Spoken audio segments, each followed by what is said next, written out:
আপনারা কি একটা অদ্ভুত ব্যাপার খেয়াল করেছেন?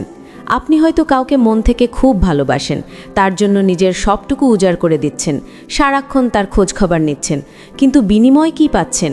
অবহেলা। মনে হচ্ছে সে আপনার থেকে আরও দূরে সরে যাচ্ছে। উল্টো দিকে এমন কিছু ছেলে আছে যারা হয়তো মেয়েদের অতটা পাত্তাই দিচ্ছে না, গায়ে পড়ে কথা বলতে যাচ্ছে না, অথচ মেয়েরা তাদের পেছনেই পাগল। কেন এমন হয় জানেন? আজকের এই আড্ডায় আমরা এমন কিছু সাইকোলজিক্যাল সিক্রেট নিয়ে কথা বলবো যা জানার পর আপনার চিন্তার জগৎ পুরোপুরি বদলে যাবে। আমরা ছোটবেলা থেকেই একটা মারাত্মক ভুল ধারণা নিয়ে বড় হই। সিনেমা বা নাটক দেখে আমাদের মনে হয় কাউকে ভালোবাসলে বা কাউকে পেতে হলে বুঝি তার পায়ের কাছে নিজের সব কিছু বিলিয়ে দিতে হয়, নিজেকে একেবারে সস্তা করে ফেলতে হয়। কিন্তু বাস্তব জগৎটা বড় নিষ্ঠুর। পৃথিবীর কোনো মানুষ দুর্বলতাকে কখনো সম্মান করে না, মানুষ সম্মান করে শক্তিকে। এখানে শক্তি মানে আমি কিন্তু পেশি শক্তির কথা বলছি না, আমি বলছি মানসিক শক্তির কথা। আজকাল ইউটিউব ঘাঁটলেই আপনারা হাই ভ্যালিউ ম্যান সাইকোলজি নিয়ে অনেক ভিডিও দেখতে পাবেন, কিন্তু এই কথাটার আসল অর্থ কী তা অনেকেই বুঝতে পারেন না।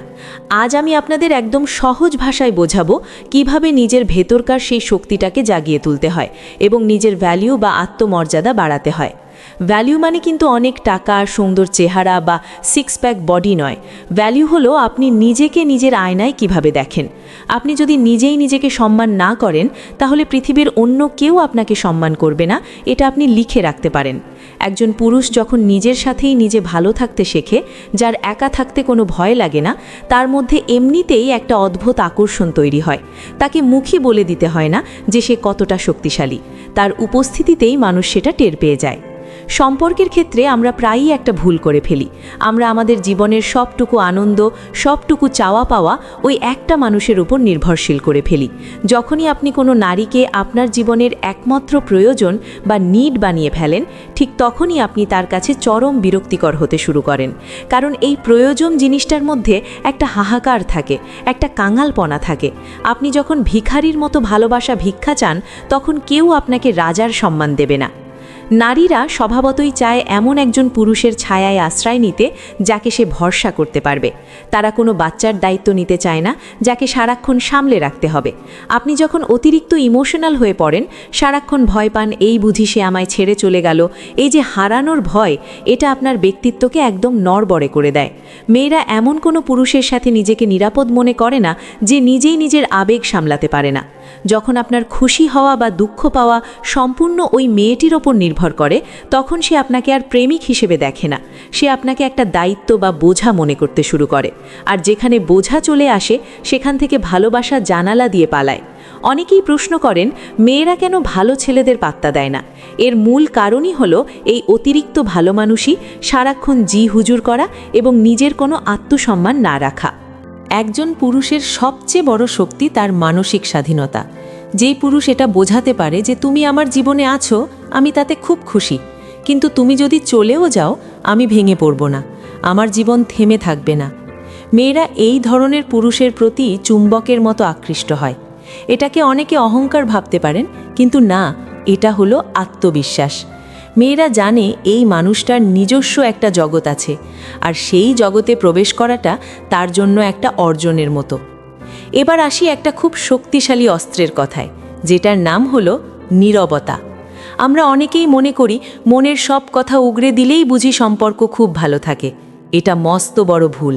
আপনি যখন সব কথা বলে দেন, নিজেকে একদম খোলা বইয়ের মতো মেলে ধরেন, তখন সামনের মানুষটার আপনাকে নিয়ে আর নতুন করে কিছু জানার বা ভাবার থাকে না। রহস্য যেখানে শেষ, আকর্ষণও সেখানে শেষ। মাঝে মাঝে চুপ থাকতে শিখুন। কারণ ছাড়াই যখন আপনি একটু সাইলেন্ট থাকেন, নিজের কাজে ব্যস্ত থাকেন, তখন সামনের মানুষটা আপনাকে নিয়ে ভাবতে বাধ্য হয়। সে ভাবে, কি হলো, ও আমাকে খুঁজছে না কেন, ও কি করছে? এই যে তার ভাবনার জগতে আপনি ঢুকে পড়লেন, এটাই হলো আপনার আসল জয়।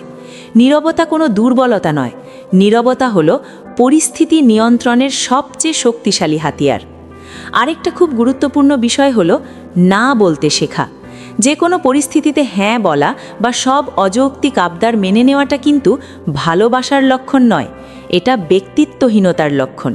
যে পুরুষের নিজস্ব কোনো বাউন্ডারি বা সীমানা নেই, সে আসলে সবার জন্য খুব সহজলভ্য, আর যা সহজে পাওয়া যায় তার কদর কেউ করে না। যখন আপনি আপনার নীতিতে অটল থাকেন, যখন আপনি অযৌক্তিক আবদারে খুব শান্তভাবে কিন্তু দৃঢ়তার সাথে না বলতে পারেন, তখন উল্টো দিকের মানুষটা আপনাকে ভেতরে ভেতরে শ্রদ্ধা করতে শুরু করে। তারা বোঝে যে এই মানুষটার নিজস্ব একটা স্ট্যান্ডার্ড আছে। অনেকেই ভাবেন ফ্লার্টিং মানেই হলো গদগদ হয়ে মিষ্টি কথা বলা বা সারাক্ষণ প্রশংসা করা। আসল ফ্লার্টিং কিন্তু সেটা নয়। আসল ফ্লার্টিং হলো নিজের মুডে থাকা। আপনি যখন নিজের জীবনে আনন্দে থাকবেন, নিজের কাজ নিয়ে মেতে থাকবেন, তখন সেই পজিটিভ ভাইবটা অন্যদেরও আপনার দিকে টানবে। যে পুরুষ প্রত্যাখ্যাত হতে ভয় পায় না, যে ভাবে না করলে নেই, আমার তো আমি আছি, তার এই বেপরোয়া ভাবটাই তাকে হিরো বানায়। সবশেষে আপনাদের একটা গভীর কথা বলি, যেটা হয়তো আপনার জীবনের মূল মন্ত্র হতে পারে। যতক্ষণ না আপনি নিজের জীবনের হিরো হচ্ছেন, ততক্ষণ কেউ আপনাকে তাদের গল্পের হিরো বানাবে না। নারীরা সেই পুরুষের কাছেই আসে যার জীবনে একটা লক্ষ্য আছে, যে জানে সে কোথায় যাচ্ছে, যার জীবনটা শুধু একটা মেয়েকে কেন্দ্র করে ঘোরে না, বরং যার জীবনে আরও বড় কিছু করার স্বপ্ন আছে। ভালোবাসা কোনো খেলা নয়। এখানে কোনো চালাকি বা টিপস খাটিয়ে কাজ হয় না। এটা হলো আপনার ভেতর থেকে আসা একটা স্থিরতা। আপনার জীবনে যখন কোনো ঝড় আসে, আপনি কি তখন ভেঙে পড়েন, নাকি পাহাড়ের মতো শক্ত হয়ে দাঁড়িয়ে থাকেন? একজন নারী চায় সেই পাহাড়কে, যে তাকে ঝড়ের হাত থেকে বাঁচাবে। কিন্তু সেই পাহাড়ই যদি নড়বড়ে হয়, তবে সে আশ্রয় নেবে কোথায়? তাই আজ থেকে কাউকে ধরে রাখার চেষ্টা বন্ধ করুন। কাউকে ইমপ্রেস করার জন্য নিজেকে ছোট করা বন্ধ করুন। আপনি নিজের ওপর কাজ করুন। নিজের কেরিয়ার, নিজের স্বাস্থ্য, নিজের শখ, এগুলোর ওপর ফোকাস করুন। আপনি যখন নিজেকে উন্নত করবেন, তখন দেখবেন আপনাকে আর কারোর পেছনে ছুটতে হচ্ছে না। উল্টে মানুষ আপনার সঙ্গ পাওয়ার জন্য অপেক্ষা করছে। প্রেম বা ভালোবাসা চেয়ে পাওয়া যায় না, এটাকে নিজের ব্যক্তিত্ব দিয়ে অর্জন করতে হয়। আজ যদি আপনার জীবনে কেউ না থাকে, নিজেকে দোষ দেবেন না, নিজেকে তৈরি করুন। আর যদি কেউ থাকে, তবে তাকে আঁকড়ে ধরে শ্বাসরোধ করবেন না, তাকে স্পেস দিন। তাকে বুঝতে দিন যে আপনি তাকে ছাড়াও নিজের জীবনে ভালো থাকতে জানেন। যে আপনার, সে নিজে থেকেই আপনার কাছে থাকবে। আর যে আপনার নয়, তাকে হাজারটা শিকল দিয়ে বাঁধলেও ধরে রাখতে পারবেন না। নিজেকে ভালোবাসুন, কারণ দিনের শেষে আয়নার সামনে দাঁড়ানো ওই মানুষটাই আপনার আসল সঙ্গী। আপনি যখন নিজের ভ্যালু বুঝতে শিখবেন, তখন এই দুনিয়াও আপনাকে আপনার প্রাপ্য সম্মানটুকু দিতে বাধ্য হবে। আজকের এই কথাগুলো শুধু শোনার জন্য নয়, এগুলো একটু নিজের জীবনের সাথে মিলিয়ে দেখবেন। যদি এই আয়নায় আপনি নিজেকে দেখতে পান, যদি মনে হয় কথাগুলো আপনার জীবনের সাথে মিলে যাচ্ছে এবং আপনাকে নতুন করে ভাবতে সাহায্য করেছে, তবে ভিডিওটিতে একটা লাইক দিতে ভুলবেন না। আর নিজেকে বদলানোর এই দারুণ যাত্রায় আমার সাথে যুক্ত থাকতে চ্যানেলটি সাবস্ক্রাইব করে বেল আইকনটি বাজিয়ে দিন। আপনাদের ভালোবাসাই আমার এগিয়ে যাওয়ার শক্তি। ভালো থাকবেন, নিজের খেয়াল রাখবেন এবং নিজের ভ্যালু সব সময় বজায় রাখবেন। দেখা হবে পরের ভিডিওতে। ধন্যবাদ।